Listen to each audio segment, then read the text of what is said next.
I was on What's My Line because I was doing the web and I got a call. It was a Sunday afternoon, it was raining, and I get a call and it was from Gil Fates and the producer of What's My Line. And I had never seen the show on the air.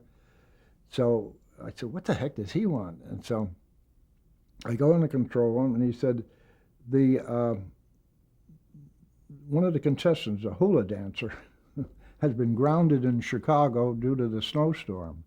So we need a backup in case they get the celebrity who was Jeanette MacDonald. And I said, well, I've never done this show before. And he said, we want you because we feel that you'd be a good backup. I said, I'm doing the web. I'm doing the sound effects on the web. He said, that's all right. I said, what do you mean it's all right? I said, I got sound effects on the web. He said, you don't understand. Goodson and Todman also owns the web. And they will kill the sound effects, whatever you have, in the second half. So we'll have a cab over there, and you'll be out there at the break of the half. And do you have, a jacket and tie and everything? And I said, yeah, I have a jacket and tie. Well, he said, it's Sunday, and some guys, and we'd have a wardrobe for you. So I said, no, I have everything. So I get in the cab, and I get over to the West 47th Street where we did the Gary Moore show. And Andy the doorman was surprised to see me because he said, wow, he said, it's not Monday, And I said, no, I'm doing this. And they said, shh, shh, shh.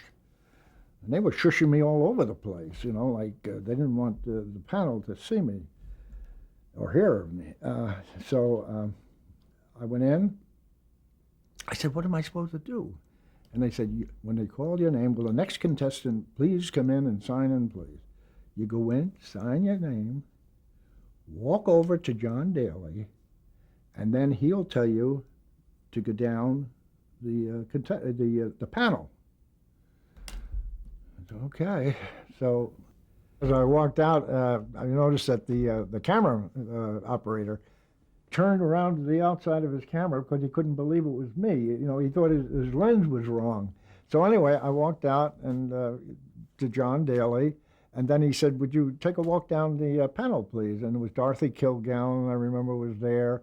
And she said, let me see your hands. So I showed her my hands. She said, are you a coach? I'll never forget that. And I said, no. I went to the next person, and it was Arlene Francis. And Arlene Francis said, would you open your jacket, please? Well, I had a salt and pepper tweed jacket on.